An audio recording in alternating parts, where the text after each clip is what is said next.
인사하겠습니다. 반갑습니다. 안녕하세요. 금강경을 하게 됐어요. 금강경을 한 번이라도 강의를 들어보신 분 계세요? 또 다른 분? 읽어만 봤어요. 읽어는 보셨어요? 한 번씩? 의문이 없던가요? 금강경 강의? 모르겠어요. 의견은 모르겠어요. 오늘 이제 경전 제목으로인가요? 제목을 보면 경전이 금강 반야 바람 의견입니다. 보통 금강을 뭐 영어로 번역되어 있는 걸 보니까 다이아몬드 뭐 이렇게 해가지고 금강이 다이아몬드고 경이니까 그래서 다이아몬드 수트라 뭐 이렇게 번역돼 있더라고요. 근데 사실 그 말이 맞을까요? 그 금강이라는 말은 지금은 이제 저게 무슨 금강이라는 말 자체가 보면 금인데 그죠? 쇠죠? 쇠인데 튼튼하다는 뜻이에요. 강이라고 강하다. 쇠 중에 강하다 이런 뜻이거든요. 그리고 여기에 석이 붙으면 쇠 중에 강한 것처럼 그런 돌 뭐 이런 말이죠. 예. 그러니까 이제 금강석을 지금은 다이아몬드를 금강석이라고 그러지만 다이아몬드가 발견된 지가 얼마 안 됐어요. 그래서 다이아몬드의 존재를 몰랐어요. 몰랐기 때문에 금강경이 설해질 때는 다이아몬드라는 개념이 아예 없었던 거예요. 그렇지. 그러니까 다이아몬드 수트라라는 말은 안 맞아요. 예. 근데 영어로 다이아몬드 수트라라고 써 있는데 그 제목만 보고 감동한 서양 사람들이었어요. 되게 웃기죠. 예. 그러니까 이게 사실이냐 아니냐 예. 중요한 게 아니라 그 사람이 무슨 생각을 가지고 바라보느냐에 따라서 이게 다를 수 있다는 거예요. 그러니까 그래서 금강이라는 말은 이렇게 지금은 다이아몬드라고 돼 있지만 사실은 이게 다이아몬드가 아닌 거죠. 그러면 다이아몬드는 일본 사람들이 다이아몬드를 무엇으로 번역할까? 걔네들이 이제 메이지 유신으로 우리보다 훨씬 빨리 개화하다 보니까 서양 사람들이랑 교류가 있었잖아요. 그러니까 그때에 이제 다이아몬드를 뭐로 번역할까 생각해보고 우리 개념 중에 금강이 제일 튼튼한 거예요. 그래서 금강 같은 돌 이런 의미에서 금강석이라는 이름을 붙인 거예요. 그러니까 근데 지금 우리가 저걸 금강 마냐바람 유령이라고 말한다고 해서 이거를 다이아몬드 수트라라고 번역하는 것은 굉장히 모순적이라는 거예요. 그럴 수도 없죠. 그러면 이게 금강이 뭐냐 이 말이죠. 금강은 혹시 들어보셨는지 모르겠는데 금강저라는 말 들어보셨어요? 네. 들어보셨어요? 금강저? 예, 번뇌를 물리치는. 이렇게 쓰는 거 있잖아요. 금강저 할 때 이거는 뭐냐면 금강저라는 게 여기는 신중태화에 보면 그 신중단에서 신중이 들고 있는 산지창 같이 생긴 거 있잖아요. 그게 바즈라라고 부르는 거고 그게 그 금강이라는 뜻이에요. 그러니까 이 금강경의 원 제목은 바즈라, 제트라, 그 다음에 프라즈냐, 바라민다, 수트라예요. 그래서 이제 바즈라가 금강저라는 뜻이에요. 금강저라는 말은 이게 이제 그 야차나 또는 야차가 들고 다니는 무기인데요. 그래서 이거를 이제 한문으로 병력이라고 번역해요. 번개 뭐 이런 걸로 번역하거든요. 그러니까 어떤 무기든 예로 하면 다 부실 수 있는 뭐 이런 의미를 가져요. 금강저가. 그러니까 불교 내에서 금강이라는 말은 금강저라는 말은 모든 삿된 견해를 부신다는 뜻을 가져요. 그러니까 경전 내에서 금강저가 나올 때는 모든 삿된 견해를 부신다는 뜻이에요. 그러니까 그래서 이제 그 의미를 좀 더 드러내기 위해서 후대에 번역한 사람들은 능단이라는 말을 집어넣었어요. 그러니까 바즈라의 의미가 원래는 이제 바즈라 잽드라가 부순다는 뜻이거든요. 그러니까 그 부신다는 의미를 명확하게 드러내기 위해서 능단이라는 말을 또 붙여서 능단, 금강, 바냐바라는경 이렇게 번역한 번역자들도 있어요. 그러니까 금강조의 그 강력한 무기와 같은 지혜로 부순다 이런 말을 하는 거죠. 그러니까 능단, 금강, 바냐바람이랄 때 여기서 바냐는 프라주냐를 빨리어로는 빠냐라고 불러요. 그러니까 원래 산스크리트어 본인데 프라주냐 바라미타 이렇게 해야 되는데 이게 길고 발음도 불편하고 그러니까 빨리어를 참고해서 프라주냐가 바냐니까 그냥 그 빠냐를 그냥 바냐라고 음사를 한 거예요. 그러니까 실제로는 산스크리트만 참고한 게 아니고 빨리어도 같이 참고해서 번역했다고 볼 수 있어요. 물론 빨리어로 되어 있는 금강경은 없어요. 그렇지만 용어를 어떤 것으로 번역할 것인가에 관한 문제는 좀 더 접근하기 쉽고 발음하기 쉬운 쪽으로 가겠죠. 프라주냐보다는 빠냐가 쉽잖아요, 그렇죠? 그러니까 이제 바냐라고 하고 그다음에 바라밀은 파라미타를 번역한 음사한 말이에요. 그러니까 바냐로 얘는 도피안이라고도 번역하고.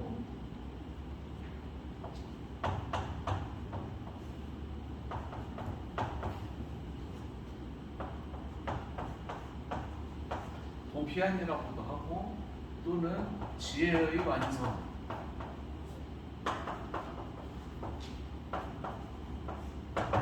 지혜의 완성이라고도 번역해요.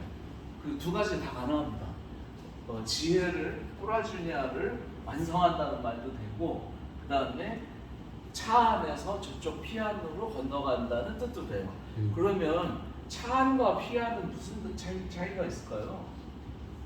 이쪽 언덕하고 저쪽 언덕하고 뭔 차이가 있길래 굳이 이쪽도 언덕이고 저쪽도 언덕이면 굳이 건너갈 필요 없지 않아요? 왜 상대적 개념이라고? 아니 그래도 뭐 저기가 좀 낫듯이 이제 그 강이 뭐 이렇게 있으면 처음에는 반드시 가다가 뭐 어디 물길 좀 문제가 생기거나 이러면 이렇게 돌죠. 이렇게 물이 그렇게 돌아요. 물이 이렇게 돌면 이 물이 나아가는 진행 방향의 힘 때문에 이쪽은 계속 어떻게 돼요? 파여요. 계속 파이죠. 그러니까 이쪽은 언제나 침범의 위험이 있고 이쪽은 모래가 계속 쌓여서 강둑이 높아져요. 그래서 상대적으로 이쪽에서 보기에 저쪽이 더 안전해 보이는 거예요.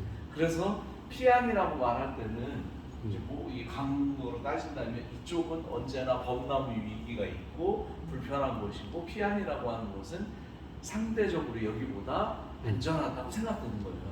그래서 그러면 저 언덕에를 내가 꼭 가봐야 저 언덕에를 내가 꼭 가봐야 저기가 안전하다는 것은 알 수 있는 건 아니죠.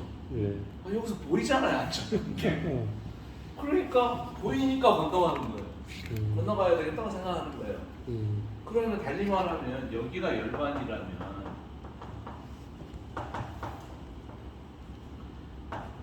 열반이라면 이 지금 내가 지금 열반에 가지 않았어도 열반이 보인다는 뜻이죠. 근데 우리는 어떻게 생각하냐면 열반은 가봐야 된다고 생각해요. 아니요. 가봐야 아는 곳이면 호텔에 가능성도 있어요. 근데 여기서 확인 가능해요. 왜냐하면 여기는 항상 물이 범람하고 여러 가지 위험 상황이 항상 노출되어 있다는 사실을 알고 있고 여기가 그렇게 노출되어 있을 때 저쪽은 항상 안전했어요. 그냥 안 봐도. 그렇지. 계속 보고 있었으니까. 그래서 그거를 이제 상징적으로 필요한 게 이제 피안이라는 뜻이에요. 그러니까 이쪽 언덕에서 저쪽으로 건너가야 되겠다고 하는 말은 저쪽이 훨씬 더 안전하고 달리 말해서 수행도 똑같아요. 내가 지금 여기서 수행하고 있는 이 상태에서 수행을 하면 어떻게 돼요? 저쪽 언덕에 갈 수 있어요. 그러면 내가 내가 저쪽으로 가기 위해서는 제일 먼저 해야 될 게 뭐냐면 내가 무엇을 할 수 있는지를 이해하는 게 중요하죠. 근데 그게 구별이 안 되면 저기를 건너갈 수 있는 방법이 없어요. 그래서 부처님은 열반에 대해서 말하기를 열반은 보이는 곳이라는 거예요. 여러분들이 열반이 안 보인다면 한 발자국도 나가서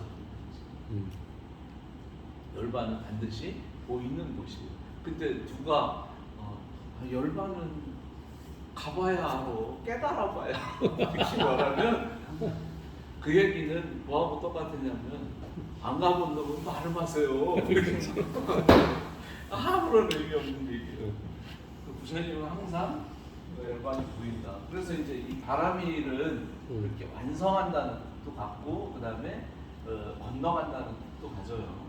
그래서 능단 금강반야 바람일이란 말은 금강과 같은 지혜로, 이 지혜는 뭐냐면 12연기를 부처님이 깨달음인 연기를 아는 통찰하는 지혜를 이 반야라 그래요. 그러니까 프라주냐라는 말이, 프라가 그 인도 유럽어족의 언어로 우리는 풀이라고 하잖아요. 그러니까 풀이 뭐 이런 말이 앞에 이런 말이잖아요. 그러니까 반야는 증야나가 안다는 뜻이에요. 그러니까 알아채고 아는 거예요. 그러니까 미리 알아채는 거예요. 그냥 지혜가 아니라, 만약에 번역을 하는데 우리가 아는 지혜라고, 한문에서는 지라는 말이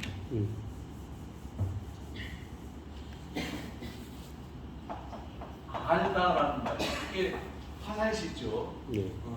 화살이 화살과 관련된 그 단어인데요. 그래서 이 지는 아는 거죠. 그냥 아는 거예요. 우리가 일반적으로 아는 거예요. 근데 그렇게 아는 것은 항상 시간과 공간의 제약이 있어요. 그렇죠? 시간이 바뀌면, 예를 들면 우리 어렸을 때는 강간이 죄였는데 지금은 강간이 죄가 아닙니다. 그죠? 시간만 바뀌었을 뿐이에요. 공간도 같은 공간인데 그때는 죄였다가 지금은 죄가 아니에요. 그런 거예요. 상식이 바뀐 거잖아요. 그래서 아는 범위도 다 바뀐 거예요. 그러면 이거는 상식에 해당하는 것이지 지혜는 아닌 거죠. 그래서 지혜는 시간과 공간으로부터 자유로운 것이 지혜다, 이렇게 생각해서 중국에서는 이 알다라는 말에 이렇게 날일자를 붙인, 날이는 시간을 나타내죠. 시간이 바뀌어도 변하지 않고 똑같이 아는 것, 그런 의미로 이제 요거를 따로 지혜라는 말로 글자를 따로 만들어서 썼어요. 이 말에 대응하기 위해서. 이 말에 그 전에는 이런 개념이 없었죠. 그랬다가 이 말에 대응하기 위해서 이런 말이 나왔는데, 이렇게 번역한다고 하더라도 완전하지 않은 거예요, 이게. 그러니까 부처님이 말했던 프라주냐와 이것은 완벽하게 대응되는 말이 아니기 때문에, 이럴 때는 어떻게 해야 되냐면 번역자들이 이럴 때는 경전 내에, 하나의 단일한 경전 내에 이 말을처럼 원래의 음을 음사합니다. 그래서 번역에는 이렇게 그 뜻을 번역한 것이 있고 음만 그냥 그대로 가져오는 게 있어요. 그러면 음만 가져오면 그 무슨 뜻인지 알 수 없잖아요. 그러니까 이런 단어를 또 쓰는 거예요. 그러니까 한 경전 내에 똑같은 의미의 단어의 글자가 음사돼 있고 음의 뜻으로 번역되어 있다면 이거는 원어의 의미를 찾아보라는 의미를 갖는 거예요. 그러니까 반야시 금강경에서는 이 반야가 처음에 등장할 때 우리가 알고 있는 지혜로는 마땅히 번역되지 않는 거죠. 그래서 반야라는 말을 쓴 거고, 실제 경전 내에서는 지혜라는 글자 단어를 쓰고 있어요. 그러니까 달리 말하면 지혜라고 억지로 번역은 하지만 정확하지 않아, 이런 의미를 갖는 거예요. 그래서 금강 같은 그 지혜로 능히 모든 것을 끊어버려서 완성하는 또는 저쪽으로 건너가는 것에 관한 내용을 담은 경전이다, 이런 의미인 거죠. 금강경이라는 말이. 그러면 여기서 해야 될 거는 뭐냐면 반야가 의미하는 것은 지혜가 이것이 만약에 정지라면 삿된 지가 있겠죠, 그죠? 삿된 지혜도 있겠죠. 올바르지 않은 지혜도 있을 거예요. 우리는 지혜라고 주장하고 말하지만 삿된 지혜도 그 속에는 있는 거예요. 그러면 삿된 지혜는 바른 지혜에 비해서 반대의 개념이 되겠죠. 그런 것들을 우리는 경전에서는 의설이라고 부릅니다. 오를 글자를 써서.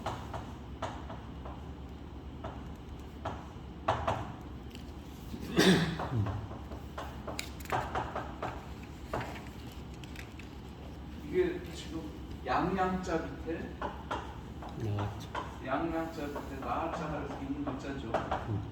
그래서 내가 양가죽을 이렇게 쓰고 있는 거예요. 그래서 오르르 이자가 시작될 때는 무슨 뜻이냐면 거짓이라는 말로 시작됐어요. 근데 지금 우리는 옳다는 말로 쓰고 있죠. 그러면 거짓, 그래서 이제 경전에 보면 의설이라는 말이 나오고 또 반대의 개념 보고 법설이라는 말이 나옵니다.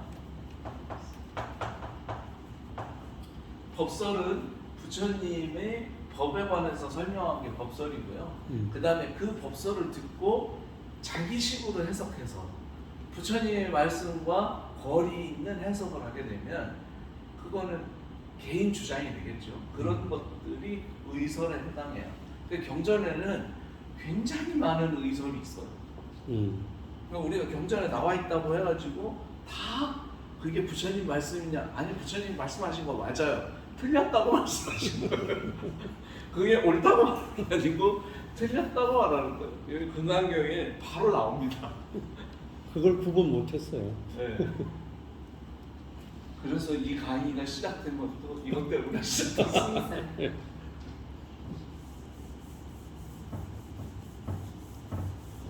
자, 그럼 경전 그 경명은 그 번역자마다 다 조금씩은 차이는 있지만 그런 차이 없이 이렇게 번역되어 있는데 능단이 포함되어 있느냐 안 되어 있느냐에 따라서 금강저의 의미를 명확하게 드러내느냐 안 드러내느냐 이 정도이고, 그 다음에 이 야차가 들고 다니는 이 금강저가 경전에 어느 때 이제 등장하냐면 아흔대 보면 그 인도 사람들이 기본적으로 거짓말을 잘합니다. 금방 뻔히 들어오는 거짓말을 겁나 잘해요. 그러니까 부처님한테 와서도 온갖 뻥을 다 쳐요. 와서. 그러니까 그거를 구분할 수 없잖아요. 그 다음에 이제 그러니까 이런 식인 거예요. 인도 사람들의 특징 중에 하나가 이제 같이 이렇게 맞짱 토론을 할 때 너 일을 알아? 난 일 알지. 난 2도 하는데 난 3도 알아. 이러면서 계속 가요. 그래서 일은 뭐고 3을 뭐고 이거를 막 계속 하는데 그거를 못 되잖아요. 나 10까지 했는데 얘가 11에서 끝났으면 진 거야. 식이에요. 그래서 막 말도 안 되는 걸 막 갖다 붙여요. 이게 이제 인도 사람들의 논쟁의 특징이에요. 그러니까 그런 식으로 계속 논쟁을 벌이는데 부처님 앞에 와서도 계속 그런 일을 합니다. 그럴 때 이제 부처님이 원래 이제 보사 출신이기도 하고, 그다음에 경전의 그 내용으로 보면 굉장히 등치도 크고 요즘으로 얘기하면 칼 이스마가 있었나 봐요. 그래서 그럼에도 불구하고 와서 거짓말하는 사람들이 많으니까 그런 때 이제 부처님이 뭐라 그러냐면 그대의 머리 위에 야차가 금강저를 들고 머리를 겨누고 있다. 네가 여기서 한마디만 더 거짓말을 하면 네 머리를 반으로 쪼갤 것이다. 이런 얘기고요. 등치도 어마어마하게 큰 사람이 그렇게 말했을 때 상대방이 기가 확 죽겠죠. 그래서 이제 더 이상 그 질문을 못하게 하는 역할로 이제 경전에 등장합니다. 바지라가. 실제로 뭐 그런지 아닌지는 그렇게 써 있어요. 그래서 이제 금강 반야바람이 의미는 이제 대충 이해되셨죠? 예. 혹시 질문 있으세요? 없어요? 아니, 그만큼 설명을 잘했다는 예. 게. 그러면은 우리가 그럼 본문을 한번 볼까요? 이게 이제 금강경이 32분제로 돼 있습니다. 요거는 원래 처음부터 이렇게 돼 있었던 건 아니고요. 양무제의 그 아들이었던 소현태자에게 금강경을 겁나게 연구를 시켜가지고 그렇게 해서 이거를 하나 해서 양무제의 그 숙제로 숙제 검사를 맡으려고 그 소현태자가 겁나게 이 금강경을 열심히 읽고 그러고 나서 여기에 각각의 문단을 나눈 거예요. 32개의 문단을. 그래서 요거는 요게 요런 대목이 요 말의 주제예요. 뭐 이런 의미예요. 그러니까 원 경전에 요 제1분, 2분 이런 게 안 붙어 있어요. 이거는 누구의 견해예요? 소현태자의 견해예요. 근데 이 경전을 읽다 보면 굉장히 이 제목이 합리적으로 붙어 있다는 걸 알 수 있어요. 근데 실제로는 우리가 현재 번역되어 있는 금강경을 읽으면 제목과 내용이 따로따로 납니다. 그래서 도대체 이 제목이 이해가 안 된다는 생각이 막 들어요. 그 얘기는 뭐냐면 소현태자는 이해했지만 우리는 이해가 안 됐다 이렇게 볼 수 있는 거예요. 근데 제가 보니까 제목을 겁나게 잘 달았어요. 달리 말하면 잘 이해했다는 말입니다. 스스로. 그래서 이제 제1이 법회 인유분이에요.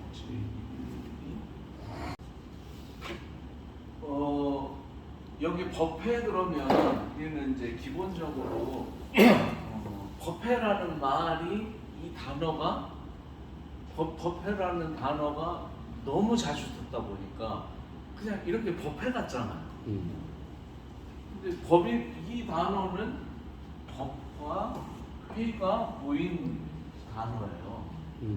그리고 왜 이거를 법회라고 불렀냐는 거예요. 그냥 학습 뭐회 뭐 해도 되잖아. 근데 굳이 왜 법회라고 했을까? 부처님의 우리는 법을 뭐라고 번역하고 있어요? 부처님의 가르침으로 번역하죠. 그래서 불법승 삼보에 귀의합니다는 부처님께 귀의하고 부처님의 가르침에 귀의하고 스님들께 귀의합니다 이렇게 말해요. 그렇죠? 그러면 거기서의 법은 가르침이겠네요. 그렇죠? 한 번에 이 점 모르는 사람이 있어요? 그것도 가르침이니. 네, 불교 할 때도 써요. 그러면 가르침은 뭐가 돼요? 불교가 됩니다. 그러면 교회에 귀의해야 되는 거 아니에요? 근데 왜 법에 귀의한다고 말해요? 이상하죠. 이게 이제 제가 이제 기도를 공부하면서 참 당황스러웠던 부분들 중에 하나가 이런 거죠. 왜 법을 교라는 말도 이미 쓰고 있어요. 정말 많이 쓰고 있습니다. 이거 대장경 검색해 보면 몇 번 사용되는지 다 나오거든요. 엄청나게 많은 빈도수로 나옵니다. 그러면 굳이 교라는 단어를 쓰면 되지 복잡하게 다시 법이라는 말을 써야 될 이유가 1도 없는 거예요. 그럼에도 불구하고 이거를 법으로 번역했다는 말은 법의 단어가 뭔지를 이해해야 될 필요가 있다는 말이죠. 우리가 경전에서 그 법이 어떤 의미로 쓰이고 있는지 한번 볼까요? 그러면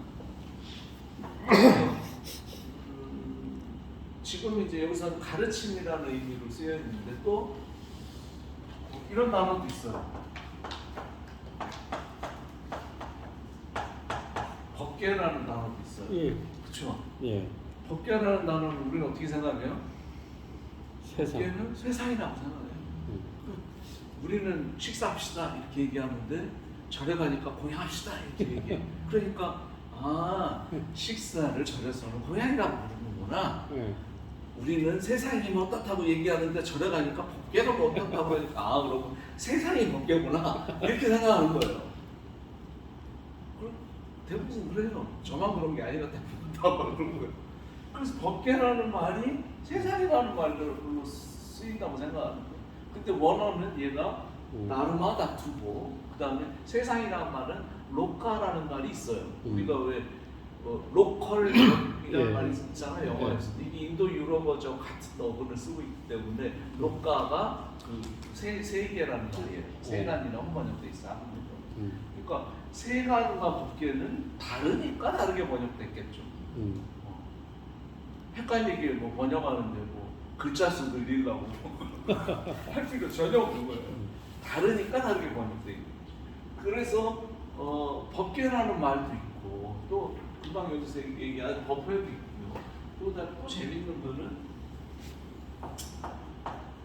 육근 육경을 얘기할 때 안입이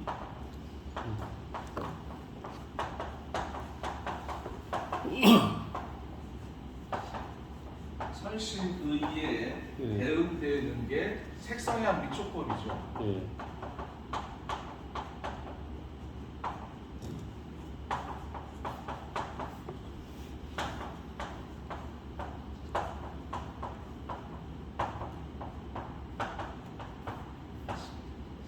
이 법은 또 뭐냐는 거야. 똑같은 글자를 쓰고 있는데 이 법은 도대체 뭐냐는 거야. 또 이런 말도 써요.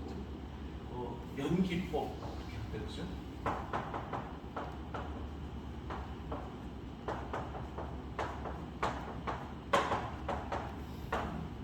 또 어떤 사람들은 인과법이라는 말을 씁니다.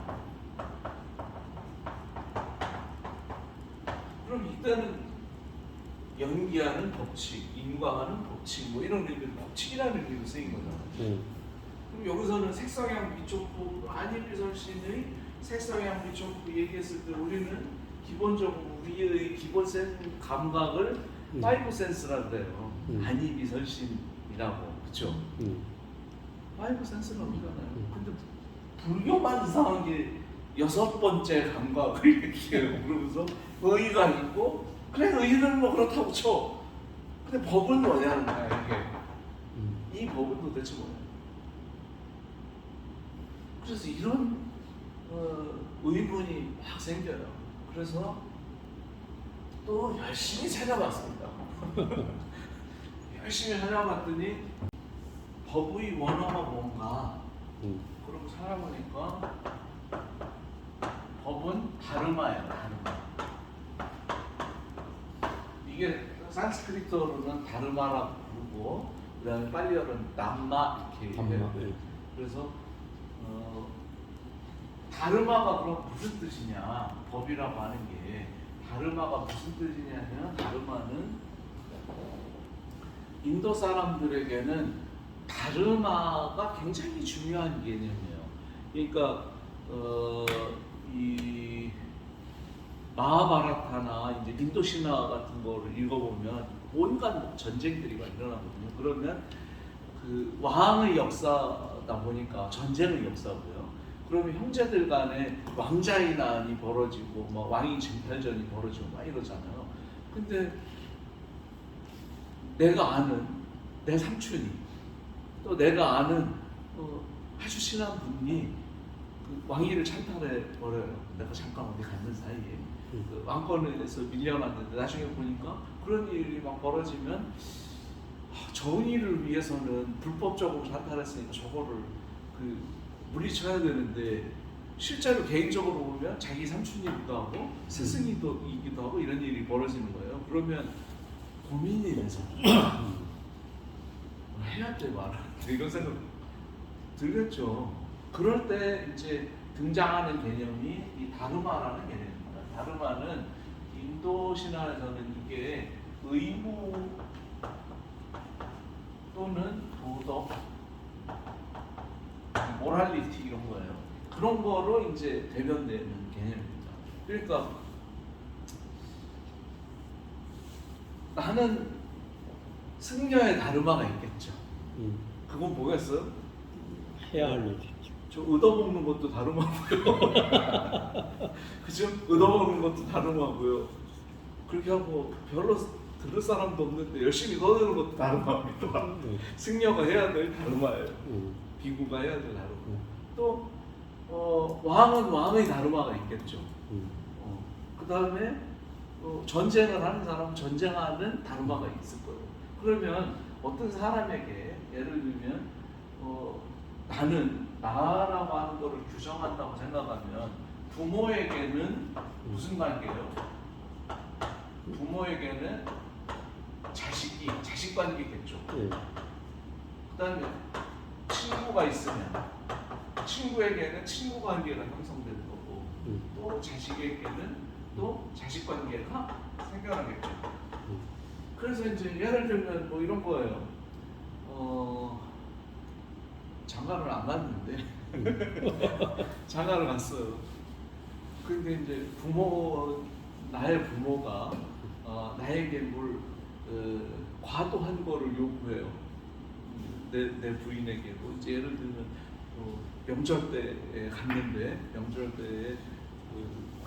부모가 뭐 남자들은 가만히 얘기하고 여자들만 잘 들으셔가지고 내가 이러려고 시집 왔나 뭐 이러고 막 이렇게 하면은 또 아들 입장에서는 부모와의 관계를 생각하면 좀 당연히 해야 되는 거라고 생각하는데 또 자기 부인하고의 관계를 여자가 너를 잘 들어야 될 것 같은 거예요. 이게 다르마가 왔다 갔다 하는 거예요. 그러지 않겠어요? 네. 그러면 그때 그러겠죠. 요즘 사람들로 얘기하면 이제 부모 편을 안 들고 자기 부인의 편을 들면 참 훌륭한 일을 했다고 누구에게는 칭찬을 받겠지만 반대로 생각해 보면 저런 새끼가 뭐 이런 생각을 하겠죠. 근데 이 사람이 자식을 낳으면 입장이 또 바뀝니다. 그렇죠. 저놈 새끼가 말이야. 내가 몇십 년 동안을 해지중지 해가지고 사내를 만들어 놨더니 딴 년이 10분도 안 돼서 생활을 이게 이제 이 다르마가 왔다 갔다 하잖아요. 그런 이제 다르마의 문제들이 도덕과 의무의 문제에 계속 상충되는 일들이 벌어지는 거죠. 근데 이제 부처님은 이 다르마가 요 의무라고 하는 개념에 이제 이 개념만 따온 거예요. 그러니까 원래의 이 인도 내에서의 다르마의 의미는 누군가에게 다 그 사람에게 지어주는 의무, 반드시 해야 되는 것, 이런 의미죠. 그러면 눈과 색은 서로 이렇게 마주하죠. 이거는 뭐 다 이해되시죠? 이해 안 되시는 분 계세요? 다 되죠? 의와 법이 뭐냐 이렇게 말하는데 분명히 눈으로는 색만 봐요. 눈이 소리를 듣는 사람 있으세요? 그렇죠? 눈이 냄새를 맡으시나요? 아니에요.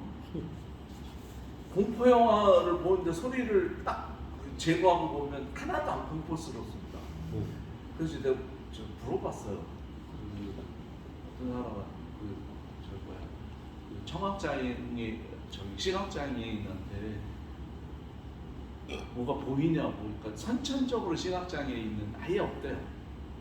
근데 이제 중간에 그 장애를 입어서 안 보이시는 분은 그 꿈꿀 때 색이 등장한대요. 그런 이제 그림 같은 게 등장하는데 처음부터 한 사람은 소리만 듣는다고 하더라고요. 우리는 눈이 색을 마주하고 그다음에 귀가 소리를 마주하고 이거는 이해가 돼요. 근데 요게 이제 이해가 되는 거예요. 근데 원래는 이렇게 각각의 것들이 자기가 대응하는 것들이 있어요. 그래서 이게 막 바꿔서 쓰진 않아요. 근데 가끔 가다가 유전자가 문제가 생기면 세상을 소리로 듣는 사람들이 있죠. 빛을 소리로 보는 거죠. 이게 이 영역이 겹쳐가지고 그러면 보는 대로 막 작곡이 가능합니다. 보는 대로 막 작곡이 가능해요. 이런 일들이 보통은 이렇게 되기 때문에 이해가 넘나들지 않는데, 근데 우리는 대상을 보면 희한하게 색깔도 보이고요, 소리도 느껴지고요, 그 다음에 냄새도 대충 어떤지 알 것 같고, 저거 맛이 어떤 건지도 알 것 같아요. 그죠? 음. 그 다음에 저것의 촉감도 이해돼요. 음. 왜 그러죠? 완전히 다른 것들이잖아요. 얘는. 완전히 다른 것들인데 얘가 마치 하나로 뭉쳐져서 드러나 보인다는 거예요. 그렇죠? 그렇다면 이 5가지의 기능을 통합한 놈이 있다고 생각할 수밖에 없겠죠. 예. 그 통합한 놈이 의근인 거예요. 통합한 기능으로 드러나고 있는 게 의근인 거예요. 그러니까 우리는 의근이 사라지면 따로따로 작동해요. 그래서 우리는 따로따로 보이기도 하고 통합되어 보이기도 하죠. 어떻게 보느냐에 따라서. 그래서 의근은 아니미설신이라고 하는 5가지의 그 감각 기능을 하나로 통합한 기능을 의라고 부르고요. 그 의가 상대하는 것은 뭐겠어요? 색성향 미촉이라고 하는 5가지 따로따로로 되어 있는 신호를 하나로 뭉쳐서 드러내고 있는 대상이게 되겠죠. 네. 그러면 이거를 이렇게 봤을 때 지금 하얀색만 보였어요. 그럼 얘는 색이겠지만 얘를 들었을 때 뭐 저게 차라는 걸 알아요. 그러면 차의 맛과 향과 온도와 뭐 이런 촉감 뭐 이런 것들이 동시에 내가 느껴진다면 나는 뭘 보고 있는 거였어요? 법을 보고. 그러니까 우리가 보고 있는 건 다 뭐겠어요? 법입니다. 내가 보고 있는 건 다 법이에요.